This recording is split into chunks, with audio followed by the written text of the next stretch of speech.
ಇವತ್ತಿನ ವಿಡಿಯೋ ಒಳಗಡೆ ಇದ್ರ ಬಗ್ಗೆ ಮಾತಾಡತೀನಿ ಅಂತಂದ್ರೆ ರೆಡ್ಮಿ ನೋಟ್ 7 ಪ್ರೋ ಬಗ್ಗೆ ಮಾತಾಡತೀನಿ. ಈ ಫೋನನ್ನು ನಾವು ಬಜೆಟ್ ಸೆಗ್ಮೆಂಟ್ ಫೋನ್ಗಳ ಡಾನ್ ಅಂತ ನಾವಿಲ್ಲೇ ಕರಿಬೋದು. ಯಾಕಂತಂದ್ರೆ ಇಷ್ಟೊಂದು ಬಜೆಟ್ ಸೆಗ್ಮೆಂಟ್ ಒಳಗಡೆ ನಮ್ಗೆ ಈ ಫೋನ್ ಒಳಗಡೆ ಸಿಕ್ಕಾಪಟ್ಟೆ ಒಳ್ಳೊಳ್ಳೆ ಸ್ಪೆಸಿಫಿಕೇಶನ್ಸ್ ನಮ್ಗೆ ಇಲ್ಲೇ ಅವೈಲೇಬಲ್ ಐತಿ.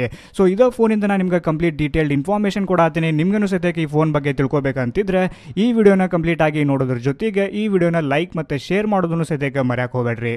ಈ ಫೋನಿಂದ ಬಿಲ್ಡ್ ಕ್ವಾಲಿಟಿ ಮತ್ತು ಲುಕ್ ಬಗ್ಗೆ ಮಾತಾಡಬೇಕಂತಂದ್ರೆ ಒಂದು ಪ್ರೀಮಿಯಂ ಕ್ವಾಲಿಟಿ ಐತಂತ ನಾವಿಲ್ಲೇ ಹೇಳ್ಬೋದು.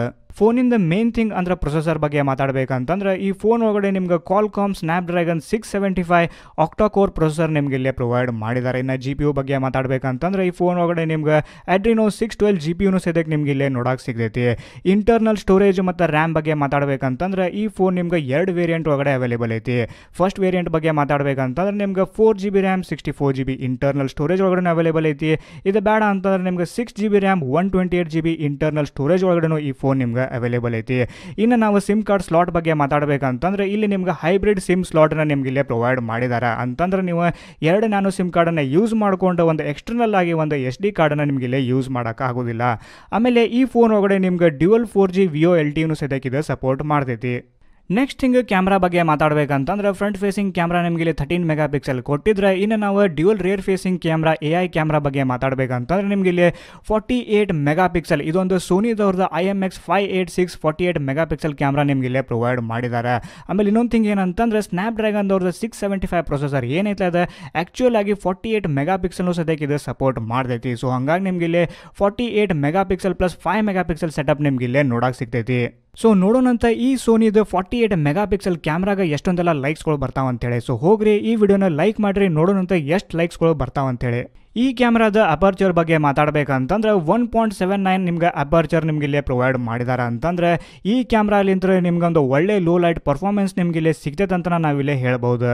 ಈ ಫೋನ್ ಒಳಗಡೆ ನಿಮ್ಗೆ ಎಲೆಕ್ಟ್ರಾನಿಕ್ ಇಮೇಜ್ ಸ್ಟೆಬಿಲೈಸೇಷನ್ ಸದ್ಯಕ್ಕೆ ನಿಮ್ಗೆ ಇಲ್ಲೇ ಪ್ರೊವೈಡ್ ಮಾಡಿದ್ದಾರೆ. ಇನ್ನು ನಾವು ವಿಡಿಯೋ ರೆಕಾರ್ಡಿಂಗ್ ಕೇಪಬಿಲಿಟೀಸ್ ಬಗ್ಗೆ ಮಾತಾಡಬೇಕಂತಂದ್ರೆ ಈ ಫೋನ್ ಏನೈತಲ್ಲ ಅದು 4K at 30 FPS ತನಕ ನಿಮ್ಗೆ ವಿಡಿಯೋ ರೆಕಾರ್ಡ್ ಮಾಡ್ತೈತಿ.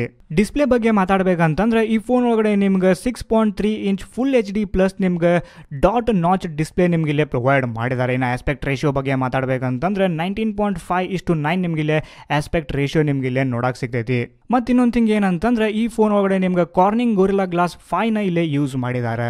ನೆಕ್ಸ್ಟ್ ಥಿಂಗ್ ಬ್ಯಾಟ್ರಿ ಕೆಪಾಸಿಟಿ ಬಗ್ಗೆ ಮಾತಾಡಬೇಕಂತಂದ್ರೆ ಈ ಫೋನ್ ಒಳಗಡೆ ನಿಮ್ಗೊಂದು ದೊಡ್ಡ ಬ್ಯಾಟ್ರಿ ಕೊಟ್ಟಿದ್ದಾರೆ ಅಂತ ನಾವಿಲ್ಲೇ ಹೇಳ್ಬೋದು. ಅಂತಂದ್ರೆ ಈ ಫೋನ್ ಒಳಗಡೆ ನಿಮ್ಗೆ 4000 mAh ಬ್ಯಾಟ್ರಿ ಕೆಪಾಸಿಟಿನ ನಿಮ್ಗೆ ಇಲ್ಲೇ ಪ್ರೊವೈಡ್ ಮಾಡಿದ್ದಾರೆ. ಬರೀ ಇದಿಷ್ಟ ಅಲ್ಲ, ಈ ಫೋನ್ ಏನೈತಲ್ಲ ಅದು ಕ್ವಾಲ್ಕಾಮ್ ಕ್ವಿಕ್ ಚಾರ್ಜ್ 4 ಟೆಕ್ನಾಲಜಿನೂ ಸದ್ಯಕ್ಕೆ ಸಪೋರ್ಟ್ ಮಾಡ್ತೈತಿ. ಆಮೇಲೆ ಇನ್ನೊಂದು ಬೆಸ್ಟ್ ಥಿಂಗ್ ಏನಂತಂದ್ರೆ ಈ ಫೋನ್ ಒಳಗಡೆ ನಿಮ್ಗೆ USB Type-C ಪೋರ್ಟ್ ನಿಮ್ಗೆ ಇಲ್ಲೇ ನೋಡಕ್ಕೆ ಸಿಗ್ತೈತಿ.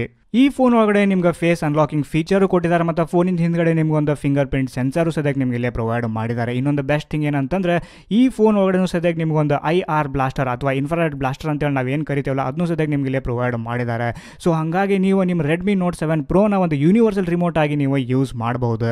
ಇನ್ನು LED ನೋಟಿಫಿಕೇಶನ್ ಬಗ್ಗೆ ಮಾತಾಡಬೇಕಂತಂದ್ರೆ ಫೋನಿಂದ ಕೆಳಗಡೆ ನಿಮ್ಗೊಂದು ಸಣ್ಣದು ಒಂದು ಸಿಂಗಲ್ ಕಲರ್ LED ನೋಟಿಫಿಕೇಶನ್ ಸದ್ಯಕ್ಕೆ ನಿಮ್ಗೆ ಇಲ್ಲೇ ಪ್ರೊವೈಡ್ ಮಾಡಿದ್ದಾರೆ.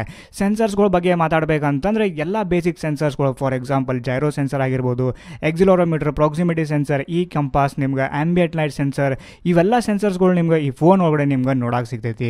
ಈ ಫೋನಿಂದ ಪ್ರೈಸಿಂಗ್ ಬಗ್ಗೆ ಮಾತಾಡಬೇಕಂತಂದ್ರೆ ಇನ್ ಕೇಸ್ ನೀವೇನಾರ 4GB ರ್ಯಾಮ್ 64GB ವೇರಿಯಂಟ್ ಏನಾರ ನೀವು ಪರ್ಚೇಸ್ ಮಾಡ್ತಿದ್ದೀರ ಅಂತಂದ್ರೆ ಈ ಫೋನ್ ನಿಮ್ಗೆ 13,999 rupeesಗೆ ಅವೈಲೇಬಲ್ ಐತಿ. ಇಲ್ಲ ನೀವೇನಾರ in case 6GB RAM 128GB internal storage ಈ ವೇರಿಯಂಟ್ ಏನಾರ ನೀವು ಪರ್ಚೇಸ್ ಮಾಡ್ತಿದ್ದೀರಿ ಅಂತಂದ್ರೆ ನಿಮ್ಗೆ ಈ ಫೋನ್ 16,999 rupeesಗೆ ಅವೈಲೇಬಲ್ ಐತಿ. ಸೊ ಫೈನಲಿ ಇನ್ ಕೇಸ್ ನೀವೇನಾರ ಒಂದು ಬಜೆಟ್ ಸೆಗ್ಮೆಂಟ್ ಫೋನನ್ನು ನೀವು ಪರ್ಚೇಸ್ ಮಾಡ್ತಿದ್ದೀರಿ ಅಂತಂದ್ರೆ ನಾನು ನಿಮಗೆ ಇದೇ ಫೋನ್ ನೀವು ತಗೋರಿ ಅಂತೇಳಿ ನಾನು ನಿಮಗೆ ಸಜೆಸ್ಟ್ ಮಾಡ್ತೀನಿ. ಯಾಕಂತಂದ್ರೆ ಈ ಫೋನ್ ಒಳಗಡೆ ನಿಮ್ಗೊಂದು ಪವರ್ಫುಲ್ ಸ್ನ್ಯಾಪ್ಡ್ರ್ಯಾಗನ್ದವರು 675 processor, 48 megapixel Sony camera, IR blaster, Type-C port, Qualcomm quick charge 4 ಮತ್ತು ಅದ್ರ ಜೊತೆಗೆ ನಿಮ್ಗೆ LED ನೋಟಿಫಿಕೇಶನ್ ಲೈಟ್ನು ಸದ್ಯಕ್ಕೆ ನಿಮ್ಗೆ ಇಲ್ಲೇ ಕೊಡ್ತಿದ್ದಾರೆ. ಸೊ ಹಾಗಾಗಿ ನಾನು ನಿಮಗೆ ಇಲ್ಲಿ ಇದೇ ಫೋನ್ ಅಂದರೆ ರೆಡ್ಮಿ ನೋಟ್ 7 ಪ್ರೋನ ನೀವು ಇಲ್ಲಿ ಪರ್ಚೇಸ್ ಮಾಡ್ರಿ ಅಂತೇಳಿ ನಾನು ನಿಮಗೆ ಸಜೆಸ್ಟ್ ಮಾಡ್ತೀನಿ. ನಮ್ಮ ಬಜೆಟ್ ಫೋನ್ಗಳ ಡಾನ್ ಅಥವಾ ನಮ್ದು ರೆಡ್ಮಿ ನೋಟ್ 7 ಪ್ರೋ ಬಗ್ಗೆ ನಿಮ್ಗೆ ಏನು ಅನಿಸುತ್ತೆ ಅಂತೇಳಿ ನಂಗೆ ಕೆಳಗಡೆ ಕಮೆಂಟ್ ಸೆಕ್ಷನ್ ಒಳಗಡೆ ತಿಳಿಸೋದನ್ನ ಮರಿಬೇಡ್ರಿ. ಇಷ್ಟೆಲ್ಲ ಇನ್ಫಾರ್ಮೇಷನ್ ಜೊತೆಗೆ ಈ ವಿಡಿಯೋನ ಇಲ್ಲಿಗೆ ಮುಗಿಸಾತೀನಿ. ನಿಮ್ಗೇನಾದರೂ ಈ ವಿಡಿಯೋ ಇಷ್ಟ ಆಗಿತ್ತು ಅಂತಂದ್ರೆ ಈ ವಿಡಿಯೋನ ಲೈಕ್ ಮಾಡಿರಿ, ಶೇರ್ ಮಾಡಬೇಕಿದ್ರೆ ಶೇರ್ ಮಾಡಿರಿ. ಇನ್ನೂ ತನಕ ನಮ್ಮ ಚಾನಲ್ಗೆ ಸಬ್ಸ್ಕ್ರೈಬ್ ಆಗಿಲ್ಲ ಅಂತಂದ್ರೆ ಸಬ್ಸ್ಕ್ರೈಬ್ ಮೇಲ್ಗಡೆ ಕ್ಲಿಕ್ ಮಾಡೋದ್ರ ಜೊತೆಗೆ ಬೆಲ್ ಐಕಾನ್ ಮೇಲೂ ಸದ್ಯ ಕ್ಲಿಕ್ ಮಾಡೋದನ್ನ ಮರಿಬೇಡ್ರಿ. ಮತ್ತೆ ನಾನು ನಿಮ್ಗೆ ಮುಂದಿನ ವಿಡಿಯೋ ಒಳಗಡೆ ಸಿಗ್ತೀನಿ.